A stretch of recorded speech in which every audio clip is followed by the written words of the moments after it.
Hey, Prime members, are you tired of ads interfering with your favorite podcasts? Good news! With Amazon Music, you have access to the largest catalog of ad-free top podcasts included with your Prime membership. To start listening, download the Amazon Music app for free or go to amazon.com/ad-free podcasts. That's amazon.com/ad-free podcasts to catch up on the latest episodes without the ads. Dans ma tête, j'ai le remboursement hors assurance, tu vois. Donc du coup, quand je découvre le remboursement avec assurance, je suis là, mais quand même, il y a une douille, quoi, ça coûte plus cher. Oui. Un petit peu. Et du coup, bon, allez, j'avais 2 crédits, mais ces 2 crédits qui montent à l'époque, ouais, ça faisait 700 €, quoi. Pour quelqu'un qui démarre dans la vie active, c'est beaucoup. Exécuté par qui? Fabrice Florent. Bonsoir, bonjour, bon après-midi à toutes et à tous et bienvenue dans ce nouvel épisode d'Histoire d'argent. Chaque mardi et chaque vendredi à partir de 6h du matin, on discute avec mes invités de leur rapport à l'argent. Comment le perçoivent-ils? Comment ils le gagnent? Comment ils le dépensent? Comment ils l'appréhendent tout simplement? Alors je suis Fabrice Florent et mon métier c'est de faire parler les gens. Je fais parler de mes invités de leur intime parce que je suis convaincu que l'intime est bien plus universel qu'on ne le pense. Vous verrez, vous vous reconnaîtrez peut-être dans les histoires des gens qui parlent dans mon micro alors qu'ils racontent leur histoire. Je fais donc parler des gens, plutôt dans des podcasts de conversation, sur divers sujets. Des pères de paternité, des mères de maternité, des célébrités de leur parcours vers le succès, des hommes de masculinité et aussi, bien sûr, des gens de leur rapport à l'argent. Je fais aussi un talk show avec ma partenaire Mimi Hegel qui s'appelle le Fab et Mimi Show. Bref, vous retrouverez tous les liens dans les notes de cet épisode si vous voulez découvrir ces autres podcasts. Et d'ailleurs, si vous découvrez mes podcasts, je fais pas mal d'autres choses. Allez donc voir ça sur mon site internet fabflorent.com, fabflorent.com. Si mes podcasts et mon travail vous aident d'une manière ou d'une autre, alors vous pouvez m'aider en retour en m'envoyant un don en argent sonnant et trébuchant avec votre carte bleue ou alors en vous abonnant à mon Patreon à partir de 5 € par mois. Vous trouverez les liens dans les notes de cet épisode. Merci d'avance, c'est très cool. Enfin, si vous aimez le podcast, vous pouvez vous y abonner, mettre un chouette commentaire et 5 étoiles au podcast sur votre appli de podcast préféré, en particulier si vous écoutez sur Apple Podcast ou Spotify. Et surtout, partagez cet épisode et ce podcast autour de vous s'il vous a plu. Je suis sûr que vous connaissez des gens que mon travail pourrait intéresser. Vous pourrez également venir commenter avec mes auditrices et mes auditeurs chaque épisode directement sur mon Discord. Je vous invite à aller découvrir Discord, c'est un petit logiciel génial qu'il faut installer sur son téléphone ou sur votre ordinateur. En fait, vous pouvez me suivre sur les différentes plateformes et réseaux sociaux et trouver toutes les infos pour me contacter dans les notes de cet épisode. Merci d'avance et bonne écoute. On est avec Cynthia. Salut Cynthia. Salut. Comment ça va? Bah bien. Je vais monter un peu ton son parce que tu as une petite voix toute douce. Cynthia, bienvenue dans Histoire d'argent. Tu m'avais déjà envoyé un mail? Ouais, il y a 2 ans. J'aimerais... Ben non. Pourquoi? Parce qu'il dure des kilomètres et que je me suis rendu compte après, là, quand je t'ai envoyé le second mail, que en fait, il y a plein de phrases qui n'ont pas de sens dedans. Ok. Donc je l'ai écrit, je l'ai pas relu, j'ai tout balancé et en fait, il y a des phrases qui veulent rien dire à l'intérieur. Mais tu sais que tu fais partie de ces gens qui m'envoient des mails juste pour écrire ce qu'ils ont dans la tête par rapport à l'argent, ouais, probablement. Et qui veulent surtout jamais passer dans le podcast. Et après, quand je leur écris, ils me disent « Ah, merde !» Très souvent, j'ai des gens à qui j'écris, à qui je dis « Mais viens quand tu veux et tout », et puis j'ai jamais de réponse.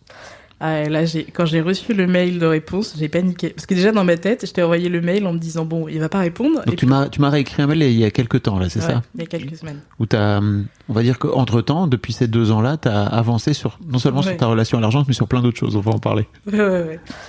Et du coup, comme j'ai avancé, je m'étais dit, bon, on va relancer pour voir. Ah ouais. On va relancer un peu pour voir. Et en fait, quand t'as répondu, j'ai eu vraiment 5 minutes de panique de, oh là là. Mais en fait, il a répondu. Qu'est-ce qu'on va faire de ça? Mon Dieu, je n'ai pas écrit un bot. Mais bon. Alors, qu'est-ce qu'on va faire de ça? On va en parler. C'était le sujet. Qu'est-ce que, déjà pour commencer, tu vas faire de ça? Plutôt que on. Bah écoute, je me dis qu'au pire, je ressors avec un peu de sérénité supplémentaire. Parce que j'ai l'impression que c'est ce que les gens retirent de ton podcast aussi. Un peu de sérénité ou de réflexion par rapport à leur rapport à l'argent. C'est cool. Et puis au pire des cas, si c'est pas le cas, j'en aurais parlé. Oui, c'est toujours ça de prix. Ouais, c'est toujours ça de prix. En fait, Cynthia, tu m'as écrit un mail pour me dire que t'avais... attends, je vais faire simple en fait. Ton mail, il est intitulé « J'ai longtemps pensé que j'avais un problème de contrôle avec l'argent. En fait, je suis bipolaire. » Et c'est vrai. Et c'est vrai. Pourquoi t'as rajouté « Et c'est vrai » ?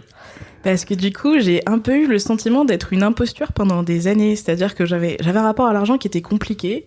parce que je faisais n'importe quoi, globalement. Je me résistais jamais à rien, j'avais toujours l'impression d'être dans l'achat, et après je regardais mon compte en banque et j'étais là, oh là là là, qu'est-ce que j'ai fait? T'avais pas que l'impression, t'étais dans l'achat. C'était réel. Je dépensais vraiment beaucoup d'argent, plus que j'en gagnais, plus que j'en avais, tout le temps, quoi.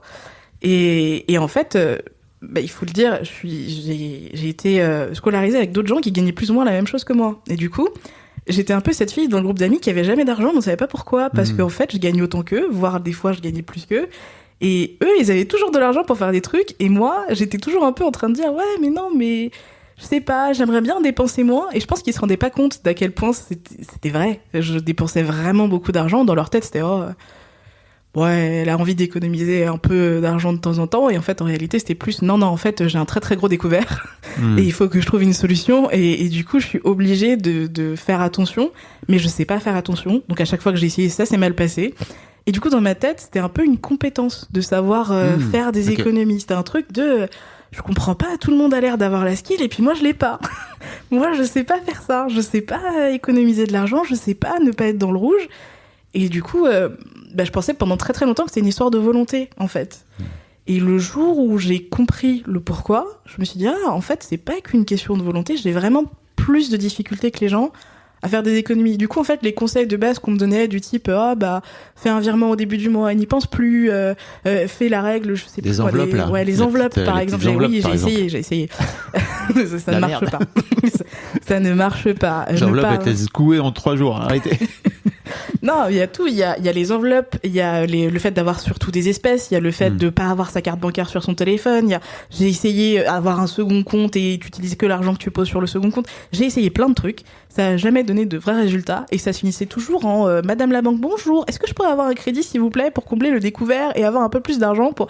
Et ça a tourné comme ça pendant des années et des années. Alors, par exemple, quand tu te disais, ok, j'ai que du cash pour cette semaine et je vais rien dépenser d'autre. Comment ça se passait comment tu faisais parce que c'est des chouettes pare-feu, quoi. Tu vois, c'est des chouettes obstacles. Ouais, c'est des obstacles en théorie qui marchent bien normalement. En fait, ce qui se passe, c'est que déjà, il faut se dire, dans ma tête, il y a la petite personne qui dit non, il faut pas acheter ça, on n'en a pas besoin et tout. Elle parle pendant 5 minutes et ensuite je me dis bon.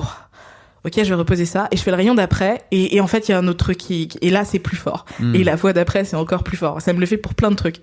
Mais du coup c'est des trucs idiots. Par exemple j'ai une bête obsession avec les carnets et la papeterie. J'aime beaucoup les beaux carnets et les beaux. Quand tu dis obsession, tu parles d'addiction, surtout comme vraiment beaucoup de gens qui ont des problèmes avec plein de carnets. Ouais, voilà. Vides. Oui, bien sûr, ils sont vides. J'ai rien à écrire dedans déjà. Ne dis pas que t'as rien, c'est juste t'as plus de carnets que de pensée ou que de temps pour écrire dedans, quoi. Ah ouais, c'est infernal. On a fait le tri dans mes affaires il y a 1 an avec mon père. On a trouvé 32 carnets vides. Pas mal.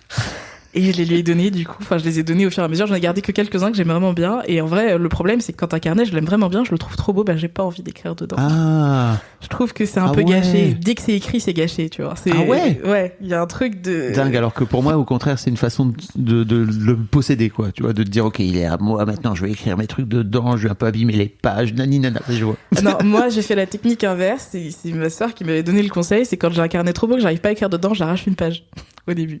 Comme ça, il est plus parfait. Ah. Et comme ça, je peux écrire dedans. Ça marche pour certains des carnets. Il y en a quand même quelques-uns dans lesquels j'ai écrit un peu, tu vois.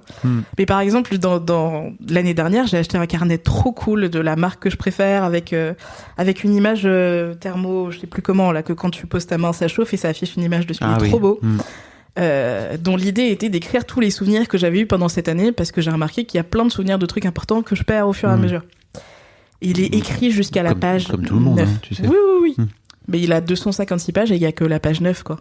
Vraiment, j'ai écrit dedans le premier jour et peut-être la première semaine 2 fois et ensuite j'ai plus jamais écrit. Et là, quand je l'ai retrouvé, ça m'a fait un peu de la peine. J'ai mis vraiment beaucoup d'importance et de cœur dans ce carnet quand je l'ai acheté. J'en ai rien fait du tout, quoi. Ok. Est-ce que tu as la sensation que c'était un peu...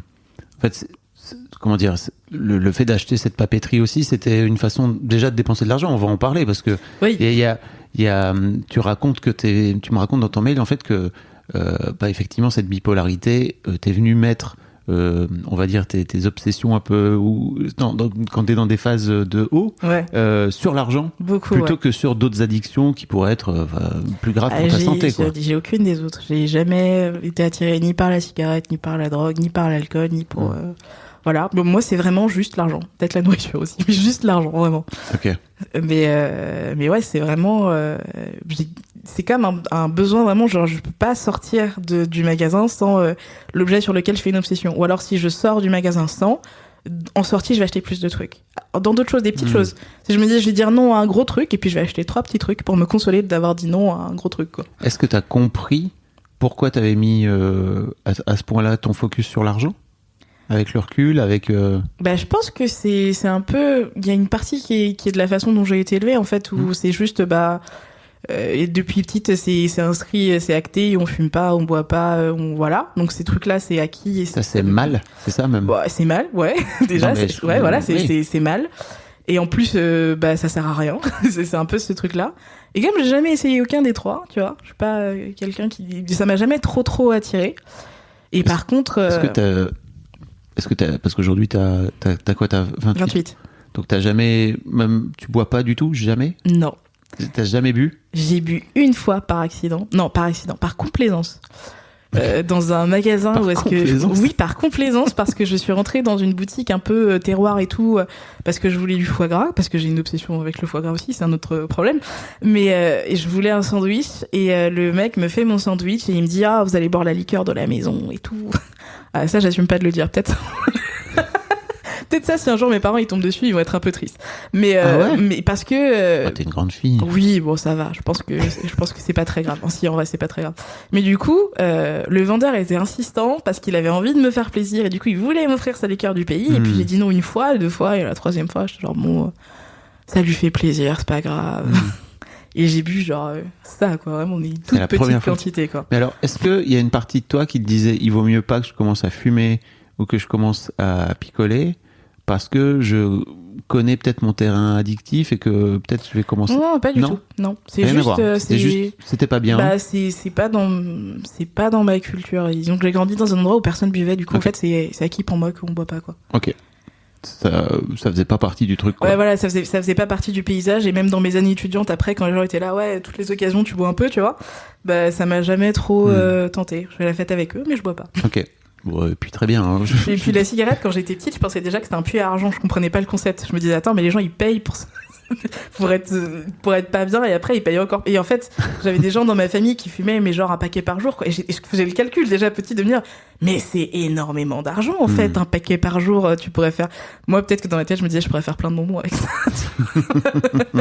Okay. Et du coup non, la cigarette non, puis les drogues, je pense que l'occasion s'est jamais présentée, et puis elle se présentera jamais, parce que le jour où ça viendra je me dirais bon pourquoi faire, quoi. Et donc pourquoi l'argent? L'argent par contre c'est pas mal de dépenser son argent, tu vois. Dépenser son argent, en fait, tu gagnes ton argent, ou tu reçois de l'argent, d'une façon ou d'une autre. Et en fait, c'est pour te faire plaisir. Dans ma tête, l'argent, ça a toujours été un truc de plaisir. C'est pour m'acheter des trucs qui me font envie, c'est pour passer un bon moment, c'est pour plein de trucs. Puis il faut dire qu'en vrai, moi, j'ai grandi avec l'image d'un parent qui gagnait de l'argent et qui était relativement dépensier. Il y avait un peu la logique, il avait surtout la logique de je gagne mon argent pour me faire plaisir, et du coup quand j'ai envie d'un truc je l'achète, quoi. Lui, c'est plutôt du côté de la technologie, vous voyez, le dernier téléphone, il aime bien faire bricoler des voitures, et c'est des trucs comme ça, quoi. Mais du coup j'ai toujours eu ce truc de me dire l'argent c'est pour se faire plaisir, c'est vraiment c'est pour ça, quoi. C'est ça que ça sert. Du coup quand je gagnais mon argent ou quand je recevais de l'argent, j'avais ce truc de me dire ok, quel est le max de plaisir que je peux obtenir avec cet argent. Ce qui est marrant, c'est que tu vois, t'as pas eu ce garde-fou de, en fait, le crédit, c'est pas bien. Ou l'endettement, c'est pas bien. Je pense qu'on a commencé à me le dire quand c'était déjà un problème. Ok. Parce que le crédit, c'est pas bien. C'est un truc que ma mère, elle pense. Mais ma mère, elle gère pas l'argent chez moi. C'est plutôt mon père.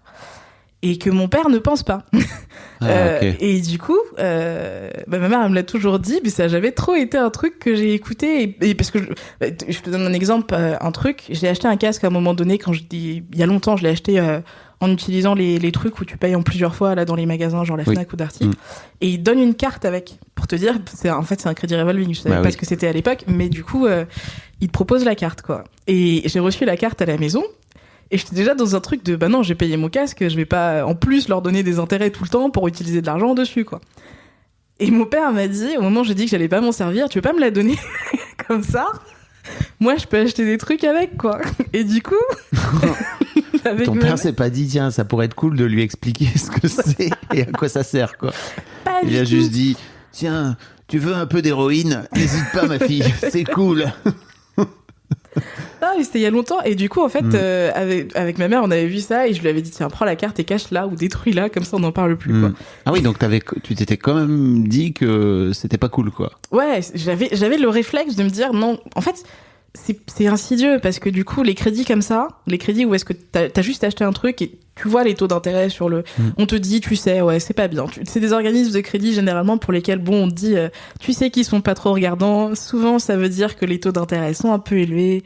C'est pas... là, c'est un crédit vraiment pour acheter des trucs, c'est pas le meilleur comportement, quoi. Oui. Par contre, moi, là où j'ai fait beaucoup de crédits, c'est à ma banque normale, quoi. C'est vraiment ma banque classique qui m'a... moi, je dis toujours, j'appelle ma banque partenaire de mes erreurs financières, tu vois. Vraiment. Wow. Elle m'a suivi sur tous les fronts jusqu'à ce qu'elle puisse plus. Mais du coup, ouais, à chaque fois dans les années où est-ce que j'ai eu envie d'acheter un truc que c'était trop cher pour moi, bon, économiser c'était pas dans mes options parce que je savais pas faire, quoi. Et au début, c'était des petits trucs, c'est bah tu vois, pour m'acheter un casque, pour m'acheter un ordi, pour après, c'est devenu des plus gros trucs, c'est devenu bah j'ai envie de... Enfin, le plus gros, le premier qui m'est mis dedans, par exemple, c'est je me suis réveillée un matin et ma voiture était un peu en panne. J'avais une vieille voiture, les voitures d'étudiants et tout, que mes parents m'avaient payé, j'étais très reconnaissante. Mais du coup, je me disais, elle va peut-être rendre l'âme bientôt. Ce serait cool, vu que je suis encore alternante. Il y avait une réflexion derrière. Je suis encore alternante, je peux avoir les aides maximum si je change de voiture pour un véhicule plus écologique. Du coup, j'en profite maintenant. Je le fais et bon, je prends un crédit auto voilà, et je me suis présentée à ma banque avec ce plan-là et ils m'ont fait mais vous savez, on a un crédit qui va de 0 à 25 000 en ce moment avec un taux plus intéressant qu'un crédit auto et tout, vous voulez pas prendre ça? Ah ouais, bah oui, mais normal. Ouais, normal, ouais, ils vendent leurs produits, tu vois. C'est de vendre leur truc, quoi. Et du coup, il me dit oui, c'est facile, vous dites combien vous voulez et ça se débloque au bout de 3 jours et à chaque fois que vous avez besoin de plus, vous pouvez dire bah moi je voudrais ouais, c'est vraiment un truc. What the fuck? Ouais, c'est vraiment il est échelonné comme ça et du coup en fait pendant la période où tu dépenses, tu peux dire bah je voudrais 2000 et puis après 3 jours ouais, bah je voudrais 5000 de plus, je voudrais etc. jusqu'à ce que t'arrives au max ou que t'en aies marre et quand t'en as marre, t'arrêtes, tu bloques et c'est à partir de là qu'ils calculent le crédit. Imagine the merging of trusted intelligence into a unified experience. Imagine collaboration amongst teams and across continents. Imagine an empowered ecosystem designed to deliver actionable insights that inspire growth and sustainability. That's the power of the Connect Industrial Intelligence Platform to help you see further, innovate faster, accomplish more. That's the Connect Effect. Learn more at that'stheconnecteffect.com. Hey, Prime members, are you tired of ads interfering with your favorite podcasts? Good news. With Amazon Music, you have access to the largest catalog of ad-free top podcasts included with your Prime membership. To start listening, download the Amazon Music app for free or go to amazon.com/ad-free podcasts. That's amazon.com/ad-free podcasts to catch up on the latest episodes without the ads. Le piège. Mais surtout, enfin, je veux dire, il y a quand même une responsabilité à un moment donné, parce que j'imagine qu'ils voyaient déjà ton comportement, le nombre de crédits que tu pouvais avoir, etc., etc. Ils savaient que j'avais des crédits très très régulièrement, puisque c'était eux qui faisaient tous mes crédits tous les ans, quoi. Donc en fait, tous les ans, tous les 2 ans, j'avais un crédit chez eux, quoi. C'était systématique. Et plus je gagnais d'argent, plus le crédit était élevé, quoi. Quand j'étais étudiante et que j'avais pas beaucoup d'argent, j'empruntais 1000 pour un ordinateur. Et puis quand j'étais alternante, c'était plutôt 3000 pour je sais pas quelle raison. Et là, quand c'est arrivé au stade de la voiture, bah là, forcément, c'était beaucoup plus.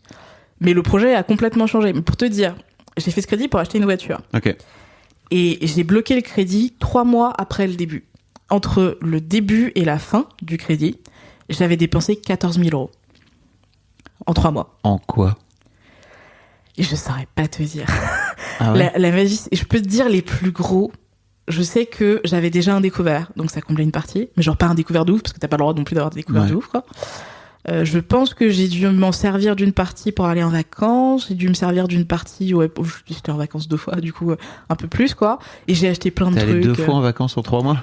Pas mal. Ouais, je suis allée 2 fois en vacances pendant l'été. Une fois avec pendant ma l'été, famille, ok. une fois avec mes potes. Ok. Et du coup, je crois que bon, et après, le reste, franchement, ce qui reste, c'est des milliers d'euros. Je saurais pas te dire exactement non plus. Ouais. Je saurais pas te dire. J'ai dû acheter des trucs par-ci par-là, payer des trucs par-ci par-là, faire la Java, tout le. Je suis même pas une grosse fêtarde, donc je pense pas que ça aille chercher très très loin. Mais ouais, vraiment, j'ai dépensé 14 000 euros. Et en fait, c'était pour ma voiture, ce truc-là. Mais les 14 000 euros, je les ai pas dépensés pour une voiture. Je les ai dépensés dans la vie, quoi. Et après, je voulais une voiture qui coûtait 22 000. Qui coûtait 22 000 balles. Ouais, je Parce sais qu'en pas plus, pourquoi. tu t'es dit, tiens, je vais acheter une voiture neuve, tant qu'à faire. Non, même pas, c'est une voiture d'occasion. Ah ouais. Mais en fait, la Belle réflexion voiture. au tout début, c'était de me dire, non, je veux une petite voiture, peut-être un peu électrique ou du moins hybride pour me déplacer en ville et c'est tout. Parce que dans ma tête, je déménageais à Paris l'année prochaine, j'avais mon nouveau salaire, Ok. j'allais faire ma vie ici, quoi. Et c'est pas ça qui s'est passé. Je voyais des voitures, j'en ai essayé. J'ai trouvé que franchement un 4x4 c'était chouette. Mon frère, il a toujours eu des 4x4 et du coup je pense qu'il y a un truc de c'est trop cool comme voiture, quoi. Et je suis tombée sur un 4x4 hybride, j'ai fait l'essai, je me suis dit c'est trop cool. Et après j'étais là, bon, après tout, mon salaire il va doubler dans pas longtemps puisque mon alternance elle s'arrête, donc je peux me permettre de prendre. Puis pour le moment j'ai pas de loyer, puis après je prends. En fait dans ma tête j'avais pas fait le calcul du complet, tu vois. Du coup j'ai stoppé mon crédit à 14 000 et je vais revoir ma banque en leur disant ouais je voudrais acheter la voiture. 2000, tu vois. Et ils m'ont manqué, il me dit vous voulez ah bah ouais pourquoi pas après. Et du coup il me fait un crédit auto. Wow. En plus de dans un espace de 3 mois, il me fait un autre crédit auto du coup pour que je puisse acheter ma voiture là tout de suite, quoi. Et sur le moment je réalise pas combien ça fait. Bah oui. Mais après Est-ce que tu sais aussi, à ce moment-là, combien tu vas payer à la fin d'intérêt pour tes 14 000? T'as ça en tête ou pas du non, tout? pas du tout, pas du Ouais, tout. ouais. Dans ma tête, C'est j'ai le l'argent calcul. facile, quoi. Ouais, mais même les remboursements, dans ma tête, j'ai le remboursement hors assurance, tu vois. Donc du coup, quand je découvre le remboursement avec assurance, je suis là, mais quand même, il y a une douille, quoi, ça coûte plus cher. Oui. Un petit peu. Et du coup, bon, allez, j'avais 2 crédits, mais ces 2 crédits qui montent à l'époque, ouais, ça faisait 700 euros, quoi. Pour quelqu'un qui démarre dans la vie active, c'est beaucoup, on Bah va oui. dire, quoi. Mais dans ma tête, c'était pas beaucoup. Et quand tu dis mon salaire va doubler, t'es passé de combien à combien? Bah, je suis passée de, je crois, je devais être en alternance, donc à 1300 et des poussières, Bah quoi. ouais. Et 2006. Ouais, 2006, je pense. Parce qu'il y avait un autre truc que je savais pas, c'est qu'on paye des impôts sur le salaire. Waouh. Et c'est la période où est-ce que tout le monde arrêtait pas de dire ouais, ça va devenir automatique et tout. Et du coup, je m'en suis pas préoccupée pendant 1 an. Et après, tous les ans, j'ai payé des rattrapages d'impôts parce que je m'en étais pas préoccupée pendant 1 an, quoi. Mais oui, enfin, dans tous les cas, dans ma tête, ouais, 700 euros de crédit, c'est pas grave, quoi. Et puis, ça va pas durer très très longtemps. J'avais pas le temps du tout en tête. Dans ma tête, j'avais un crédit. J'avais toujours vécu à crédit de toute façon, avec des crédits plus petits, mais toujours avec des crédits, quoi.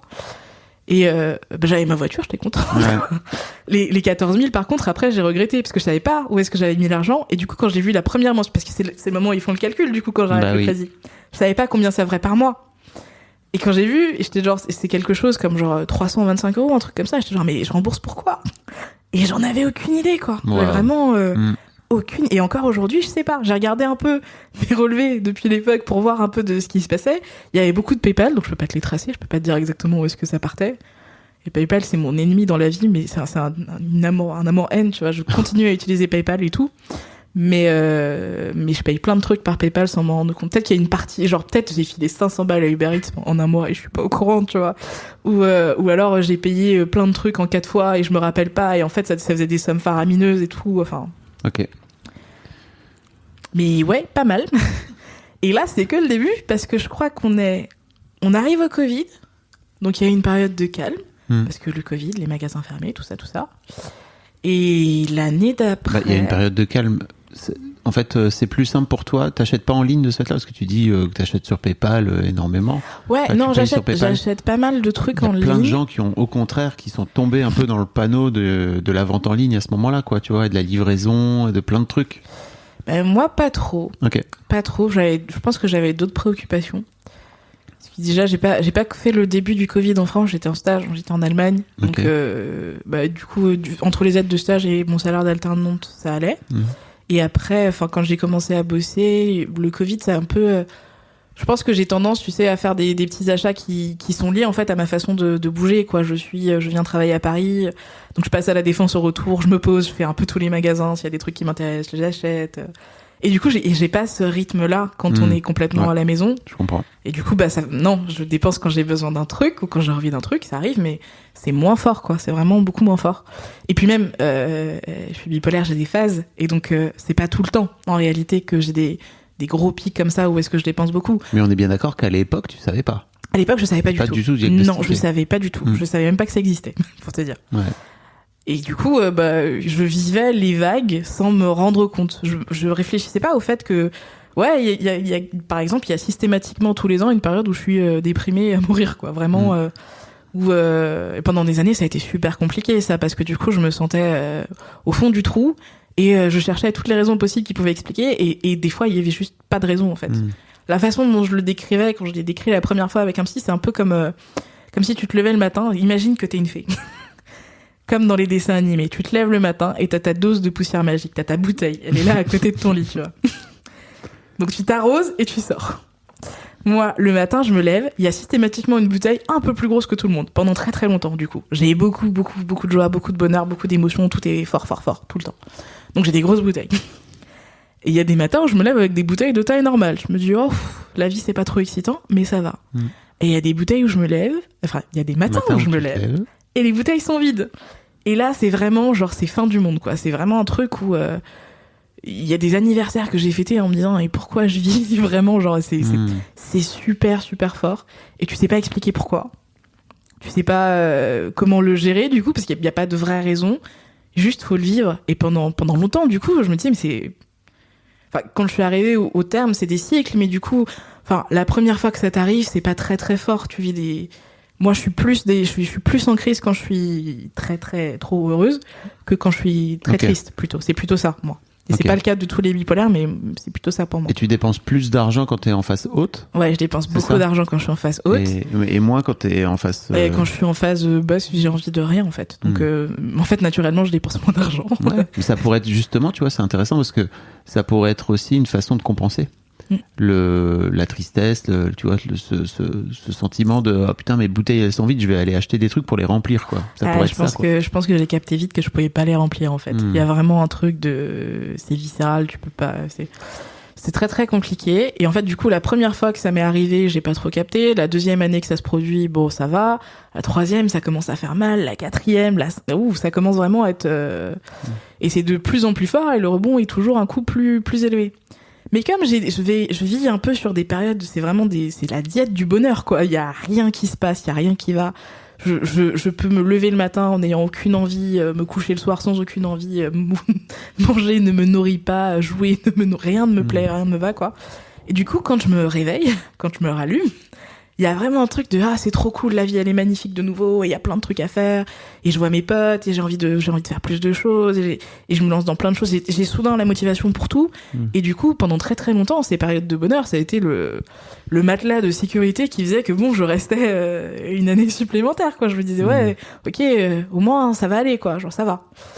Mais du coup, et pendant ces périodes, je faisais des gros dégâts. Et après, quand j'étais déprimée, je regardais les dégâts. Et je me disais, ah ouais, en fait, là, tu t'es endetté encore une fois, alors que tu voulais pas. Et tu t'endettes de plus en plus fort et de plus en plus loin, et c'est compliqué.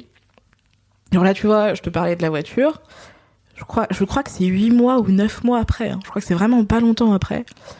Le Covid commençait un peu à se calmer. Ouais, c'est peut-être un an après, je sais plus. Tu vois, la temporalité, j'ai plus au fur et à mesure. Mais du coup, le Covid commençait à se calmer. Il y avait un voyage que j'avais vraiment envie de faire depuis longtemps, et j'avais jamais économisé pour, même si j'avais vraiment envie de le faire. Dans ma tête, c'était un truc de bon, j'ai un salaire, c'est pas grave, parce que j'ai pas l'argent que j'envoie, donc je me dis j'ai un salaire, je peux y aller un peu quand je veux et vivre sur mon salaire, quoi. Donc je suis partie un peu du jour au lendemain, et en fait la perspective du voyage et le moment de l'année où est-ce que ça tombait, je remontais comme une flèche les humeurs et tout. Et là, ça a été n'importe quoi très très vite. Et là, j'ai dépensé vraiment beaucoup plus. C'était plus juste on va peut-être faire un crédit supplémentaire. Là, c'était il me faut un crédit supplémentaire parce que sinon ça passe pas. Il me le faut pour rembourser mon découvert, il me le faut pour payer mon voyage, et en plus, mon découvert, il est plus gérable. Genre là où est-ce que j'avais des découverts qui en fait, je passe le cap je reçois mon mois de salaire et ça comble plus le découvert. Et donc là, la banque, elle est plus ton amie du tout. Bah oui. Là, ils commencent à t'envoyer des lettres, ils t'appellent pour te dire que clairement ça va pas, que t'as intérêt à te les appeler et à te pointer chez eux pour trouver une solution. Et en fait, ils sont drôles parce qu'ils ont eux-mêmes contribué à ce truc. Bah quoi. Oui, ils me laissent. En fait, ils m'ont tout. C'est pour ça que je te dis, c'est des partenaires. Ils m'ont toujours tout laissé faire. Ouais. Et ils arrivent au cap parce que là, finalement, c'est pas. Et en plus, ils aimeraient bien que je trouve des solutions dans leur banque de préférence ou avec leurs partenaires. C'est quand même plus sympa si pour trouver ma solution financière, je passe par eux quoi aussi. Du coup, mais moi, je te dis, je suis en pleine crise, donc j'ai absolument pas conscience de ça. Je sais pas combien j'ai dépensé. Je regarde pas mes comptes en banque, c'est pas une activité qui me plaît.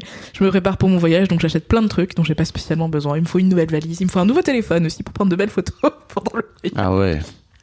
Waouh. 1300 €, vraiment, je me dis, avec le recul, je me dis, 1300 € quand t'es en voyage, tu peux faire des trucs avec, quoi, genre vraiment, et il me fallait juste un nouveau, j'avais décidé qu'il me fallait un nouveau téléphone. Mais tu vois, c'est obsessionnel, c'est des trucs, c'est comme ça tombe, Et en fait, je me pointe à ma banque en disant, oui, du coup, je voudrais plus d'argent pour pouvoir partir en voyage et combler mon découvert, et pour la première fois, ils me font, non. Bah, comment ça? Et vraiment, c'est ma réaction. Je me dis, comment ça? J'étais scandalisée. Je vais aller voir une autre banque alors. C'est exactement ça. Non, je vais aller voir un autre organisme, je m'en fous. Et dans ma tête, j'étais énervée, du coup, je voulais changer de banque. J'ai jamais fait le cas de changer de banque derrière quand je suis redevenue rationnelle. Mais ouais, du coup, je vais voir un organisme de crédit plus facile. Je leur montre mes beaux relevés. Je dis pas combien je crois j'ai de crédit. Ou je sais pas si je mens vraiment ou si je dis la somme et que je précise dedans. Oui, mais bon, j'ai pas de loyer, donc en vrai, on s'en fout, quoi. Ce qui passe bien en fait. T'as pas de loyer parce que tu vis chez tes parents? Ouais, j'ai pas de loyer parce que je vis chez mes parents. J'ai jamais pu me résoudre à faire le pas de bouger plus près de mon travail parce que le cadre de vie et tout, là où j'habite, c'est chouette. Et ben tu vois, paradoxalement, je trouve que mettre 800 € dans un loyer pour habiter dans un tout petit espace alors qu'il y a la forêt à côté de chez moi, c'est chiant, quoi. J'ai pas très envie. Mais du coup, ma réflexion à l'époque, c'est de dire, les banquiers, n'importe quoi, je vais récupérer plus de sous et je fais donc un nouveau crédit avec un organisme et je rajoute 8 000 €. Attends, juste par rapport au fait que tu te rends compte aussi que le fait de pas prendre à ce moment-là ton loyer, alors je sais pas, tu vois, à quel point, je sais pas ce que tu vas dire de ma réflexion, mais c'est aussi une façon de pas aller te confronter à régler le truc, quoi. Ouais. C'est une façon de me dire, en fait, c'est une facilité, parce que dans tous les cas, un peu, quoi. Ouais, dans tous les cas, j'aurais plus de difficultés si je devais payer un loyer et ce que je vis. Et en fait, mon train de vie, il est élevé, quoi. Dans ma tête, mon train de vie, il est super élevé. Et si je paye un loyer en plus de mes crédits, en fait, je vais pas m'en sortir, je vais être obligée de réduire. Et j'ai pas envie de réduire. Parce que. T'as 28 ans et aujourd'hui, tes parents, ils sont là. Pas de problème, tu peux rester. Ah ouais, vraiment. Ils ont pas envie de te foutre. Non, pas dehors. Ils sont t'es une grande fille, allez hop. Ils sont plutôt contents, je pense, en fait. Genre, ils ont un peu ce truc de dire, c'est cool, on passe un peu plus de temps ensemble, parce que de toute façon, à un moment donné, tu sais, dans leur tête, c'est inévitable, je vais quitter la maison tôt ou tard. Si c'est tard, on a passé plus de temps ensemble, c'est chouette, quoi. C'est plus ce truc-là. D'accord. Mais bon, je pense aussi qu'ils avaient pas conscience du niveau de non-responsabilité qui venait avec, parce qu'ils se rendaient pas forcément compte de combien je dépensais réellement. Ce que j'allais te dire, c'est que tu me disais dans ton mail que t'as pas mal menti. Ouais. D'une manière générale aux gens sur ta situation. Et à tes parents aussi, tu leur mentais? Ouais, beaucoup. Parce que ma mère, elle m'aurait dit déjà, non, il faut pas faire de crédit, il faut économiser pour le. Et j'avais pas envie. En fait, j'avais pas envie d'avoir cette discussion où est-ce qu'on allait me dire. C'est un truc que j'ai repoussé pendant longtemps et j'ai fini par le faire avec un pote quand j'étais vraiment. C'était obligé, quoi. Mais je voulais pas regarder mes comptes, je voulais pas savoir combien je dépensais pour de vrai, je voulais pas qu'on me dise en fait, tu ne peux pas te permettre de faire ce que tu fais. Parce que dans ma tête, j'étais la reine du monde et du coup, c'était maintenant, quoi. Il fallait que ce train de vie contribue à me rendre.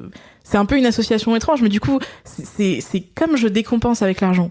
Je suis super heureuse quand je récupère de l'argent et je dépense comme une folle. Je dépense que quand je suis très heureuse. Dans ma tête, il y a un peu un truc de lien du bonheur, tu vois. Genre, mon argent contribue réellement à me rendre heureuse. Et du coup, si je le dépense pas, ça va être dur. Je vais être vraiment mal, quoi. Et je sais déjà ce que c'est que d'être vraiment mal. J'ai pas envie. Je comprends. Ouais, du coup, je suis dans un truc où je me dis, non, je veux pas me restreindre, et donc tous les moyens qui sont possibles pour ne pas avoir à me restreindre, je les prends. C'est une croyance que t'as toujours, ça, aujourd'hui, ou alors t'as réussi à la mettre de côté? Non, je trouve du plaisir dans d'autres choses. On va en parler. Ok. Il y a d'autres trucs. Mais revenons à ton crédit, alors. Donc tu finis par aller voir une. Ouais, je finis par aller voir un organisme moins regardant que ma banque, et j'arrive à emprunter 8 000 € supplémentaires. Là, pour te dire à quel point c'est pire, donc je fais ce crédit avant de partir en voyage. Je pars en voyage 3 semaines Et dans les 2 semaines qui suivent mon retour, donc on est 1 mois et demi après le moment où j'ai reçu l'argent, je suis de nouveau à découvert. Donc j'ai dépensé 8 000 €. Et je sais pas dans quoi. Je sais pas dans quoi. Et je sais que c'est pas dans le voyage, parce que pour le coup, les trucs du voyage, comme j'ai payé sur une autre carte et tout, bah j'ai pas. Ah oui, donc c'est en dehors du voyage. C'est en dehors du voyage. Pour le voyage, j'ai dû dépenser genre à tout péter 2500, 2700, un truc comme ça, quoi. Okay. J'avais à garder. Et du coup, bah c'est la période d'avant et la période d'après. Mais je sais pas dans quoi. Encore une fois. Je sais pas dans quoi, non, je sais pas. Il y a pas, en fait, comme il y a beaucoup d'immatériel, je pense, dans ce que je dépense, j'ai pas des objets derrière pour me faire voir combien j'ai vraiment. C'est quoi l'immatériel? Tiens, raconte-nous. Tu m'en as parlé dans le mail. Bah, l'immatériel, c'est la nourriture que je mange sur le moment, c'est les jeux dans lesquels je dépense des sommes folles. C'est marrant parce que du coup, on pourrait dire le jeu. L'immatériel, c'est de la bouffe pour toi? Non, l'immatériel, ça peut être de la bouffe parce que la bouffe, tu la manges et après, tu la vois plus.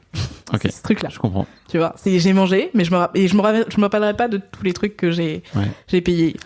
Mais tu me disais que tu dépensais de l'argent dans les jeux aussi, c'est ça? Oui, dans des jeux, beaucoup. Et pas dans le jeu, parce que je joue pas, mais par contre, sur plein de jeux mobiles où je passe du temps et que oui, quand tu dis le jeu, tu parles du jeu de casino, ouais, c'est ça? Du jeu type du Paris, casino ou Paris ou ce genre de trucs, c'est pas ça.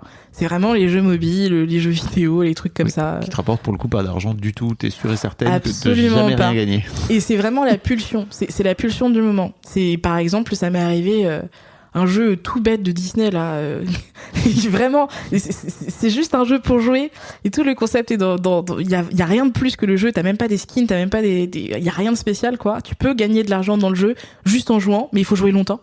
Et moi j'avais pas la patience de vouloir jouer longtemps, je voulais acheter tous les trucs maintenant et tout. Du coup ça arrivait régulièrement que tous les 2 jours j'achète pour 70 € de trucs dans le jeu et je dépense tout dans la minute ou les 2 minutes qui suivent pour avoir le truc que je voulais avoir, parce qu'il y a un mécanisme de hasard quand même, ça ressemble un peu à des jeux, tu vois, il y a un truc de tu vas ouvrir des boîtes et tu sais pas qu'est-ce que tu vas avoir dedans, du coup tu joues beaucoup pour essayer d'avoir l'objet collector que tu cherchais au départ et enfin, bref, c'est ce genre de truc quoi. Oui, un piège. Et je dépensais, et quand j'y réfléchis aujourd'hui, je me dis, en fait maintenant j'ai le réflexe de me dire, ah non, 70 € c'est un jeu de Switch, achète un jeu de Switch. Tu vas jouer des heures, alors que mais à l'époque pas du tout, et du coup je dépensais j'achetais régulièrement 70 € dans le jeu, des fois 2 fois dans la journée sans même c'est pour ça et ça passe par PayPal, c'est pour ça que je te dis PayPal, oui. C'est pas forcément hyper facile à tracer pour moi parce que derrière il peut y avoir plein de trucs quoi. Et je dépensais l'argent dans les jeux et après quand j'avais des regrets je leur demandais de me rembourser. Je faisais genre que c'était un enfant de ma famille qui avait touché mon téléphone et qui avait acheté dans le jeu sans mon accord et tout. Et ça passe, hein, pour ceux qui veulent savoir. Ça passe si t'arrives à... Aujourd'hui, moins, parce qu'il y a des mécanismes plus safe pour acheter dans les jeux. Et des fois, t'as l'empreinte digitale, t'as ce genre de truc. Faut que tu mettes ton mot de passe ou tout. Enfin, voilà, ça passe moins, quoi. Et d'ailleurs, c'est quand j'ai changé et que je suis passé à un iPhone, j'ai arrêté de faire ça parce que l'iPhone, du coup, il remboursait pas. Du coup, quand j'ai acheté dans le jeu, j'étais un peu plus modérée. Je me disais, je vais pas prendre 70 € parce que peut-être ils me le rembourseront pas. Donc tu réussissais quand même à te mettre des garde-fous, quoi. Ouais, un petit peu. Mais c'est des petits garde-fous, quoi. C'est vraiment des petits garde-fous. Et en plus, enfin, il y a plein de trucs que j'achetais et qui repartaient, quoi. Il y a une année, j'ai acheté un ordinateur. Et dans les 6 mois d'après, je voulais acheter une tablette et j'étais dans un truc de ok, je vais acheter une tablette et après 6 mois je l'aimais pas trop, j'en avais pas vraiment besoin en fait. Du coup quand j'ai acheté mon iPhone que je voulais prendre des photos avec en voyage, du coup je l'ai acheté d'un coup. Comme ça, j'étais dans un truc de ok, la tablette, qu'est-ce que je vais en faire? Et je l'ai filé à mon père parce que j'en avais pas vraiment l'utilité. Et je crois qu'il y a une période aussi l'ordinateur, je l'avais filé et après je l'ai récupéré. Enfin du coup, il y a vraiment un truc de des fois c'est des objets, je les achète mais j'en ai pas j'ai pas de plaisir longtemps avec quoi. J'ai pas vraiment besoin et du coup soit ils restent sur une étagère, soit je les donne, il y a eu des périodes aussi quand j'ai commencé à gérer plus, je me suis dit je vais les vendre un petit peu certains trucs. OK. Mais sinon la plupart du temps c'est pas des trucs que je garde en fait. Donc là t'as été entre-temps t'as réussi t'es allé voir un psychiatre, c'est ça qui a fini par te diagnostiquer? Ouais. Bipolaire. Ouais. C'était trop bizarre. C'était vraiment... C'est un peu comme, tu vois, comme pour le podcast. Je suis tombée sur des infos sur la bipolarité. Je suis genre, ça ressemble et tout. Et je me suis dit... J'étais dans une phase haute, pareil. Et quand je suis dans les phases hautes, je peux tout gérer et je fais tout l'action. J'ai beaucoup d'énergie, quoi. Du coup, j'étais dans un truc de, ok, je vais aller voir un psychiatre, je vais vérifier. De toute façon, il va dire non. Bien joué. Ouais, de toute façon, il va dire non, et comme ça, je pourrais juste le rayer de ma liste et je passerai à autre chose, quoi. Et je prends rendez-vous avec un psychiatre et il me dit « Ah oui, vous avez beaucoup de symptômes qui collent quand même. Je vais vous donner un traitement et tout, prenez-le et puis on se revoit. » Et en fait, la première fois qu'on me l'a dit, j'étais genre « Non. » Vraiment, il me l'a dit et je lui dis « Non. » Et je veux un deuxième avis. Et du coup, un mois après, je vais voir un autre psychiatre. Ok. Je me dis « Allez, cette fois, je prends un rendez-vous qui va durer un peu plus longtemps. » On est resté, je crois, 1 heure à parler, quoi. Et je crois que dans les 10 minutes, elle m'a dit « Ah oui, ça ressemble beaucoup quand même, tu vois. » Bah oui. Et en fait, elle me dit « C'est juste... J'étais toujours un peu choquée qu'on me diagnostique vite. Et elle me disait « Mais non, c'est juste que vous cochez toutes les cases, en fait. C'est assez rare que les gens cochent toutes les cases. » Et du coup, pareil, elle m'a proposé un traitement. Et moi, je suis dans un truc de « Non, j'ai pas besoin, je vais gérer par les plantes et le sommeil. Si je dors plus, ça va aller mieux et tout. » Et en fait, du coup, quand j'ai appris ma bipolarité, déjà, j'étais pas partie pour l'accepter, en fait. Okay. Pas du tout. Mais je l'ai glissé dans une conversation avec mon boss au bureau qui m'avait vu dans des phases hautes et basses pendant pas mal d'années et qui lui m'avait dit longtemps auparavant, peut-être que tu devrais consulter pour voir si c'est normal ou pas. Et j'avais dit non, pas besoin. Qu'il est con, lui. Mais vraiment. Et je dis ah ouais, on m'a dit que peut-être c'était de la bipolarité. Et il a fait mais c'est évident, je pensais pas. Et en fait, c'est sûr. Mais parce que lui connaissait une personne qui du coup avait la même chose et en fait il a fait des parallèles. Il a fait le parallèle direct mais c'est vrai que ça ressemble quand même, quoi. Du coup, comme quelqu'un d'autre m'a dit que c'était possible, j'étais un peu obligée d'accepter. Et donc j'ai commencé à me renseigner sur le sujet et à lire des livres, à m'enseigner. Et puis en fait, c'est plus tu lis, plus ça colle et plus ça colle et plus tu lis et en fait ça. Et du coup, fallait te résoudre à l'évidence, quoi. Ouais, c'était un peu une évidence. J'étais un peu saoulée et en même temps très très soulagée. Bah oui, parce que ça te donne à un moment donné une explication, une grille de lecture à ton comportement. Ouais, quoi. Voilà, c'est surtout ça. C'est que je me dis, j'ai vraiment eu le truc de me dire ah ouais, cool. En fait, je suis pas juste dépensière, quoi. Je suis pas juste une poche percée. Je vais pas rester une poche et potentiellement je vais pas rester une poche percée toute ma vie, même quand je le veux pas, quoi. Ok. C'est surtout ça que je te dis, j'ai tout essayé. Je crois même que j'avais fait des posts sur Reddit dans les groupes de gens qui savaient économiser pour savoir comment les gens faisaient pour économiser. J'ai tout essayé, quoi. Vraiment, il y a des périodes de ma vie où je pense que j'étais un peu dans un entre-deux où j'étais ni en phase haute, parce que ça arrive aussi, t'as des phases hautes, des phases basses, t'as aussi des moments où est-ce que t'es juste équilibré, c'est le temps, quoi. Et quand j'étais plus équilibrée, en fait, je pensais, ce serait cool si je pouvais avoir un peu plus des économies pour faire des trucs, en fait. Alors, si vous écoutez ça et que vous êtes, comme Cynthia, une poche percée, c'est pas forcément que vous êtes bipolaire. Non. Entendons-nous, il y a plein de gens qui mettent plein d'émotions, plein de choses, qui viennent régler plein d'histoires à travers le fait de dépenser de l'argent, et qui n'a strictement rien à voir avec un diagnostic. C'est juste, effectivement, à un moment donné, il faut peut-être aussi mettre en place des pare-feux plus gros. Et en fait, c'est sûr que c'est pas facile de se restreindre aussi. Si t'es pas bipolaire pour le coup, je vois très bien. J'ai déjà eu des invités qui ont du mal à se résoudre, à se dire non, en fait, je vais dépenser moins et tout va bien se passer quand même. Je vais pas imploser, tout va rouler. Mais alors, à quel point le fait d'avoir, été diagnostiqué, j'imagine t'as pris un traitement. Ça a pris du temps. Je pense que j'ai mis la première année à prendre le traitement. En fait, le moment où est-ce que je l'ai découvert, je me suis juste dit je sais qu'il y a des trucs qui stabilisent autres que les médicaments, quoi. C'est le sommeil, ça compte, le fait d'avoir un rythme régulier, enfin tout un tas de trucs qui étaient pas dans ma vie parce que j'étais en phase haute. Donc voilà. Du coup, je m'étais dit dans un premier temps en travaillant avec ça et tout, ça va aller. Et la première année, du coup, déjà comme j'ai profité un peu du moment pour en parler à tout le monde dans mon entourage. Comme ça, il y avait des pare-feux naturels, en fait. Et c'est drôle parce que y a certains de mes amis qui ont été surpris, d'autres qui m'ont dit mais non, pas du tout, c'est pas possible, ça peut pas être toi. Parce que dans leur tête, je suis juste très joyeuse, ça fait partie de mon tempérament, et c'est vrai aussi. Mais par contre, quand j'ai dit dans ma famille, tout le monde était en mode c'est évident. Wow. C'était un truc bon. Mais j'ai essayé de travailler sur le sujet pendant un temps, ça m'a suffi. Quand j'ai été triste cette année-là, du coup, quand c'est redescendu, j'étais un peu mieux parce que du coup, je savais que ça allait venir, je savais qu'il fallait laisser passer la vague, donc c'était pas cool à vivre quand même, mais j'étais moins... Il y avait une explication. Ouais, il y avait une explication, c'était beaucoup moins fort. Par contre, du coup, début de l'année d'après, je me suis repassée en crise, et là, c'était genre, c'est comme si j'avais débloqué un nouveau mode, c'était 10 fois plus fort, quoi. Vraiment, jusqu'au stade où est-ce que... Enfin, j'ai commencé à me sentir vraiment trop bien vers le début d'année, genre le nouvel an et tout. Je dormais plus, du coup. Genre, il y a vraiment eu un moment, la nuit du nouvel an, j'ai pas dormi, et pendant 2 nuits après, j'ai pas dormi du tout. Ah ouais. C'est pas, quand on dit que ça joue sur plein de choses, la bipolarité, un des trucs que tu dois vraiment contrôler, c'est le sommeil, parce que quand tu es vraiment très, très fort en excitation, que t'arrives pas à dormir, c'est là que les choses se compliquent, quoi. Et du coup, ça a duré, enfin, vraiment, ça a pas duré longtemps, ça a duré 3 semaines. Après, j'ai été hospitalisée. Vraiment. Ça a été super vite, super fort. J'avais plus de contrôle du tout sur la situation. Vraiment, là, c'était pour le coup, c'était plus que l'argent. Tous les autres trucs se sont déclarés en même temps. Je parlais beaucoup, je parlais vite. J'arrivais pas à bosser. J'arrivais pas à réfléchir, à me poser. J'avais 1000 projets qui me tournaient tout le temps dans la tête. J'arrivais pas à me ralentir. Et puis il y a un moment, c'est vraiment genre très très émotionnel, où est-ce que je suis pas bien, je suis dans un hôtel à Paris. Ça fait 3 jours que je suis supposée être rentrée chez moi, mais tous les jours, je dors pas, je me lève le matin, je fais plein de dépenses aussi, accessoirement, parce que ça fait partie de mon truc, mais je me balade dans Paris toute la journée, je fais un peu n'importe quoi. Après le soir, je reviens et je dors pas, quoi.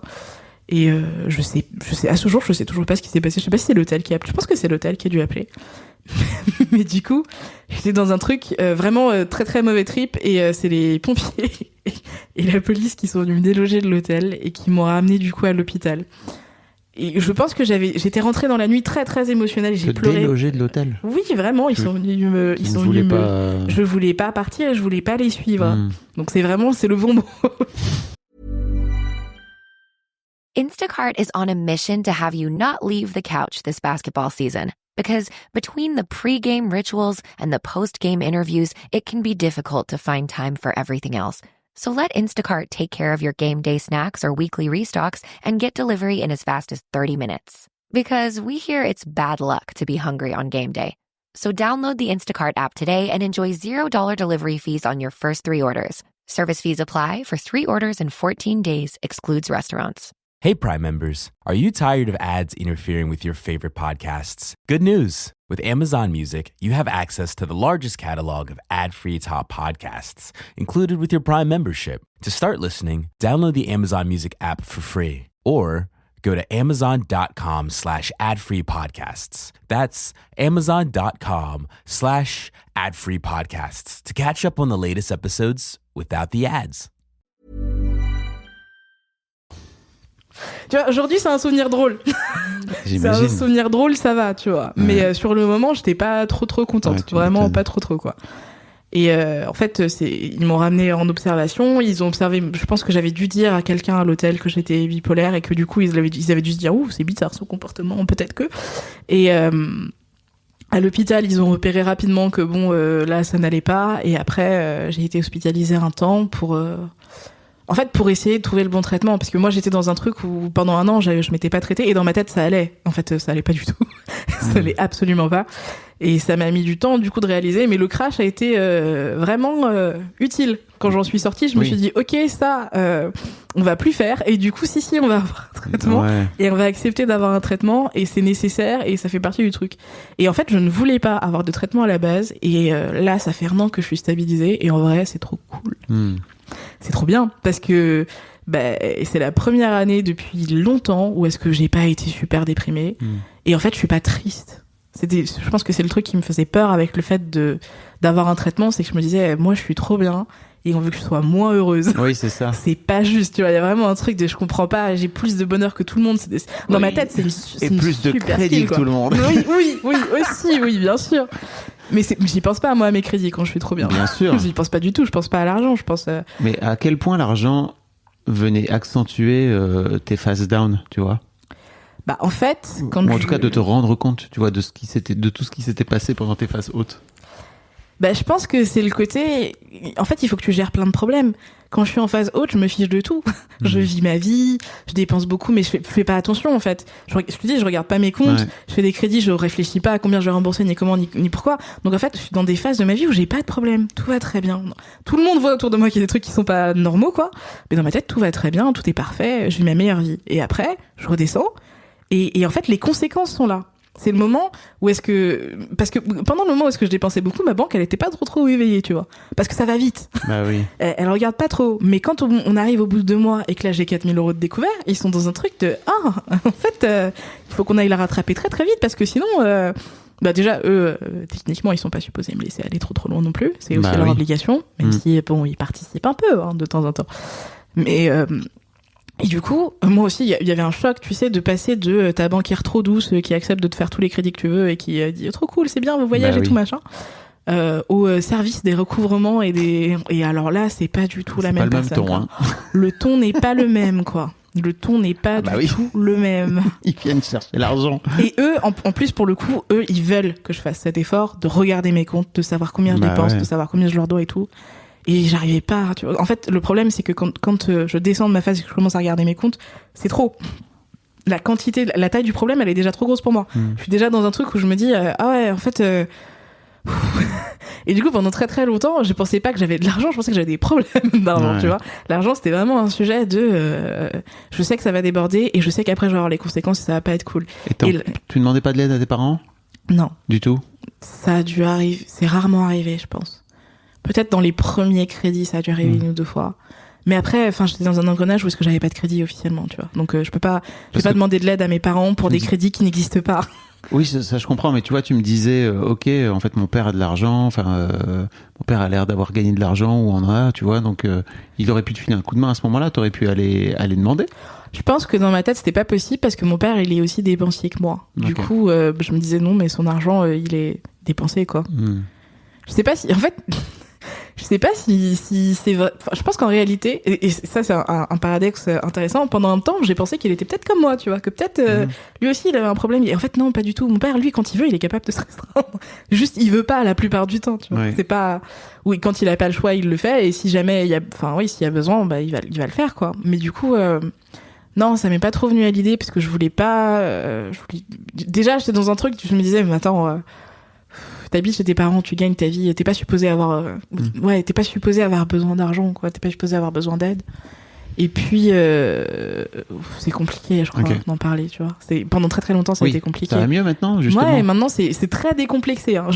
C'est beaucoup plus décomplexé. Mais tu vois, par exemple, je crois que pendant jusqu'à l'année dernière, même mon groupe de potes les plus proches avec qui je parle de tout et tout, ils savaient pas que j'avais des problèmes d'argent, quoi. Ça s'est débloqué au moment où est-ce que ça commençait à devenir trop, et je me suis dit en fait ça contribue à mon problème de mentir parce que du coup je dépense beaucoup d'argent avec eux aussi parce qu'on est supposé avoir tous les moyens, quoi, et en fait des fois j'ai pas les moyens et je mens et je dépense quand même l'argent, tu vois. Mais et le fait d'être rentré dans ton traitement à ce moment-là, j'imagine, t'as aidé aussi à venir regarder la situation un peu plus en face. Ouais, beaucoup plus. Déjà, comme je l'ai dit à tout le monde, l'année d'avant j'avais fait le travail de le dire à tout le monde. J'avais aussi beaucoup de garde-fous supplémentaires, de gens dans mon entourage qui voyaient quand je commençais à dépenser beaucoup et qui me disaient attention quand même parce que là ça commence à ressembler. Bon, des fois j'écoutais pas, mais c'était quand même c'était quand même utile en soi. Là maintenant il y a encore plus de garde-fous parce que j'ai la main sur mes comptes et tout, mais on a quand même un truc juridique qui fait que si jamais demain je prenais une décision financière désastreuse du type je voudrais avoir un nouveau crédit ou un truc comme ça, mes parents seraient en capacité de la faire annuler. Du coup c'est un très très gros garde-fou beaucoup plus fort, quoi. Et puis en fait, même du fait d'être retraité, le besoin de dépenses s'est ralenti. En fait là, je crois que j'étais surprise de pas être plus frustrée que ça. C'est surtout ça. Bah oui. C'est parce que du coup, le niveau de frustration quand j'étais en crise, c'était impossible à gérer. En fait, je n'arrivais pas à me dire non vraiment parce que du coup, c'est même pas que c'était une souffrance, c'est que je pouvais pas. Il y avait un truc de non, je vais pas me dire non. Et j'avais tous les raisonnements possibles et imaginables pour toujours me dire oui, en fait. Bah oui. Et du coup, c'était compliqué. Et en fait, là maintenant, quand il y a un truc qui me fait envie, j'ai pas autant d'urgence. Et comme j'ai pas l'urgence, j'ai pas le sentiment qu'il faut vraiment que je le fasse. Mais en fait, naturellement, il y a plein de trucs pour lesquels je vais me dire non, et en fait, j'en ai rien à faire, quoi. C'est pas un vrai sujet, c'est pas un truc qui va me trotter dans la tête pendant super longtemps, parce que je vais être là, oh, putain, quand même, je dis non, j'aurais voulu. Et je le veux vraiment, et puis il faut vraiment que je l'aie, et en fait, non, c'est pas ce truc-là. Mais comme t'as projeté sur l'argent le plaisir, c'est vrai que je peux imaginer que dès l'extérieur, tu te dises, ok, en fait, si j'ai pas de plaisir, je vais être frustré. Mais c'est pas non plus si mal, en fait, de se laisser frustrer, quoi, tu vois. Bah, déjà, je suis pas si frustrée que ça. Il y a ça. Ouais, je suis pas si frustrée que ça. Et puis du coup, en plus, il y a un nouveau plaisir qui est, je dépense l'argent dans des trucs dont j'avais vraiment envie. Oh, waouh. Qui n'est pas... Ouais, tu vois, genre là maintenant, par exemple, c'est un truc bête, mais ça fait pas longtemps, je me suis acheté, pareil, un carnet de la marque que je préfère, tu vois. Et en fait, je me suis fait la réflexion, j'en avais vraiment envie, et j'ai eu beaucoup de plaisir à l'acheter. Et du coup, là maintenant, quand je le regarde, en fait, dans ma tête, je me dis, mais j'écris ou j'écris pas dedans, je m'en fous parce que je le voulais vraiment. Alors que il y a des périodes où c'était j'ai envie d'un carnet, l'obsession est là, je fais toutes les papeteries possibles, et j'achète plein de carnets que j'aime pas en réalité. Il y a j'ai des critères et tous des trucs qui font que voilà quoi. Mais et des achats comme ça, il y en avait plein. Le truc que tu vas manger dehors dont t'avais pas vraiment envie, mais bon là il y a un peu un sentiment d'urgence. Le truc que t'achètes en te disant trop cool. Le nombre de livres que j'ai achetés pour lesquels j'ai aucun intérêt. Le nombre de vêtements que j'ai achetés que je ne porte jamais. Tous ces trucs là quoi. Des achats utiles dans le lot de toutes ces années, en fait il y en a pas tant que ça. Tu vois, il y en a vraiment pas tant que ça, quoi. Vraiment pas beaucoup. Et quand tu regardes ta situation aujourd'hui par rapport à ta situation d'il y a 2 ans, en dehors de effectivement, de ta bipolarité, en tout cas qui est diagnostiquée, par rapport à l'argent, comment tu la vois aujourd'hui, ta situation ? Bah, c'est beaucoup plus serein, déjà. Parce que j'ai pas mal assaini ma situation quand même en 2 ans. T'as réussi à rembourser, en tout cas tu continues à rembourser tes crédits, mais... Ouais, déjà, j'ai regroupé mes crédits pour pas payer l'assurance 1000 fois, pour éviter ce problème-là. Il y a un des crédits pour lesquels je me suis dit en décision rationnelle, ok, en vrai ça fait beaucoup, mais il est fini dans pas longtemps. Je vais pas le regrouper et rajouter encore plus d'argent parce que en fait j'en ai marre de donner de l'argent à ma banque. Faut le dire aussi. Tous ces trucs-là, toutes ces opérations en fait, elles coûtent de l'argent tout le temps en fait. Les intérêts, les assurances, tout ça. C'est comme ça que les banques. Bah ouais, ils font vraiment. Je suis une bonne cliente de ma banque. Et du coup, il y en a un, tu vois, que je m'étais dit je vais pas le regrouper. Je suis capable en vrai de gérer un peu mieux et du coup de pouvoir le rembourser en sérénité. T'es allé chercher de l'aide pour ça, ou alors t'as fait tout ça dans ton coin? D'abord, j'ai demandé l'aide d'un pote, d'un ami du coup qui m'avait proposé en voyant que j'étais en détresse complète devant mes 4000 € de découvert et comment je vais faire, parce que ma banque me demandait du coup de regarder et je savais même pas en fait comment regarder, quoi, faire un budget, des trucs. Jamais de la vie, j'ai jamais fait. Du coup, on l'a fait ensemble la première fois, ce qui m'a permis de voir en réalité qu'il y avait beaucoup d'argent qui partait dans plein de trucs. Voilà. Mais du coup, ça m'a donné un peu de légitimité auprès de la banque pour pouvoir dire ok, c'est bon, m'envoyez pas en Banque de France, on va pouvoir gérer quoi. Et après, j'ai été stabilisée et du coup, comme il y avait beaucoup moins de dépenses, en réalité, toutes mes dépenses plaisir pouvaient complètement rentrer entre mon salaire, mes crédits. Et du coup, là, tu vois, à la fin de l'année, le crédit. Parce que l'air de rien, avec un salaire à 2600 balles sans loyer. Oui, je suis pas mal quoi. Il y a même des gens qui m'avaient dit au début, un des conseils, c'était de dire, ok, fais des gros versements, t'économises un petit coup et tu rembourses des grosses sommes à l'argent parce que ça fait moins de trucs. Et moi, j'étais dans une logique de, j'ai pas tout changé dans mes habitudes maintenant parce que ça risque d'être violent et je sais pas trop comment je vais y réagir. Du coup, j'ai pas fait ça, mais j'ai quand même continué à rembourser tranquillement. Et là, il y a le crédit de 14 000, tu vois, par exemple, à la fin de cette année, c'est fini. Le remboursement du découvert, là, à la fin de ce mois, c'est terminé. Du coup, il y a un truc en fait, il y a un tout nouvel horizon qui s'ouvre je vais avoir de l'argent plus encore, et je pourrais encore plus économiser si je voulais. Parce que je suis pas non plus, je pense pas que je sois particulièrement pas dépensière. Genre, je me suis pas transformée en écureuil du tout. Ouais. C'est pas dans mon tempérament. Je pense que c'est juste pas ma nature. Mais du coup, j'ai quand même plus d'argent qui me reste en fait à chaque fois à la fin du mois, et là je vais avoir encore plus d'argent chaque fois parce que du coup je rembourse plus le découvert, donc c'est genre 200 € tous les mois que tu rembourses, donc ça se rajoute à mes crédits. J'aurai plus 800 € de crédit, ça va être moins, et du coup je peux sereinement me dire ok, du coup il y a de l'argent qui va se dégager, et en fait il va pas juste partir parce que je l'ai en plus. Il va rester et je pourrais en faire des choses, et c'est plutôt chouette en fait. Du coup je suis passée d'un truc où est-ce que je pensais que l'argent c'était vraiment des problèmes, quoi, beaucoup des problèmes, à en fait c'est un moyen comme un autre de faire des choses. Et ouais, c'est assez incroyable, ouais. Le chemin parcouru en quelques années, quoi, c'est fou. Mais tout ça, c'est intéressant en fait de voir à quel point c'est lié aussi à la détection de ta maladie, à ton diagnostic, et puis à la fin aussi à ton traitement, quoi, tu vois, de réussir aussi à venir. J'ai l'impression que tu mettais beaucoup d'émotions derrière l'argent. Mais c'était aussi la maladie qui mettait beaucoup d'émotions Ouais, derrière. en fait, oui. C'est pas toi, quoi, finalement. Mais tu vois, ça, c'est un des trucs pour lesquels je pense le podcast m'a aidé au départ. Parce que du coup, en entendant les témoignages des gens et tout, je me suis posé la question du coup de qu'est-ce que je posais moi derrière l'argent. Et je me suis rendu compte que, dépendant de la période de l'année, c'était pas la même chose. Parce que je réfléchissais pas à l'argent quand j'étais en phase haute. L'argent n'existait pas non plus quand j'étais en phase trop basse parce que juste, j'avais envie de rien. Donc, c'était pas tellement une question. Et quand j'étais équilibrée, je me disais, l'argent c'est cool pour faire des choses, mais du coup, il faut que j'essaie d'en garder pour faire des choses qui me font plaisir, quoi. Et j'avais pas ce raisonnement toute l'année. Et du coup, c'est aussi un des trucs qui m'a fait dire, ouais, c'est bizarre. Parce que, du coup, normalement, à force de réfléchir, tu sais, ça fait, je crois, au moins 2 ans que j'écoute le podcast. Normalement, à force d'y réfléchir, au bout d'un moment, tu commences à te situer, tu vois. Je me dis, tu commences à savoir à peu près où est-ce que t'en es. Comment ça se fait que moi, ça bouge tout le temps comme ça? C'est pas... Ouais. Trop intéressant. Et puis j'imagine que, en fait, maintenant que t'es stabilisé, comme tu dis, c'est aussi l'occasion de regarder ta relation à l'argent de façon plus sereine et plus, on va dire, linéaire, quoi, tu vois, plus stable. Ok, donc c'est quoi ta relation à l'argent? Je pense qu'aujourd'hui, vraiment, je vois plus l'argent comme un... Ouais, c'est plus proche, paradoxalement. C'est juste un pas à côté de ce que je pensais avant. Ou est-ce que dans ma tête, avant, quand j'étais bien, l'argent, c'est du plaisir. Bon, là, je suis bien. Je vais juste bien, quoi. Et l'argent, c'est un moyen pour faire des trucs. Du coup, des fois, c'est pour faire des trucs de plaisir. Des fois, c'est juste pour faire des trucs. Des fois, c'est pour... c'est juste... C'est un moyen comme un autre, quoi. Et du coup... j'ai plus ce rapport à la compétence argent, tu vois. J'ai plus ce truc de me dire, ouais, l'argent c'est une compétence, il y a des gens qui l'ont et il y en a qui l'ont pas. Yes. Je me dis juste, en fait, parce que moi après, il faut dire, moi c'est comme un problème résolu, tu vois. C'est un truc de, je croyais vraiment que j'avais un problème et je me suis aperçue que le vrai problème était ailleurs en réalité. Et du coup, je peux aujourd'hui réfléchir plus sereinement et me dire, en fait.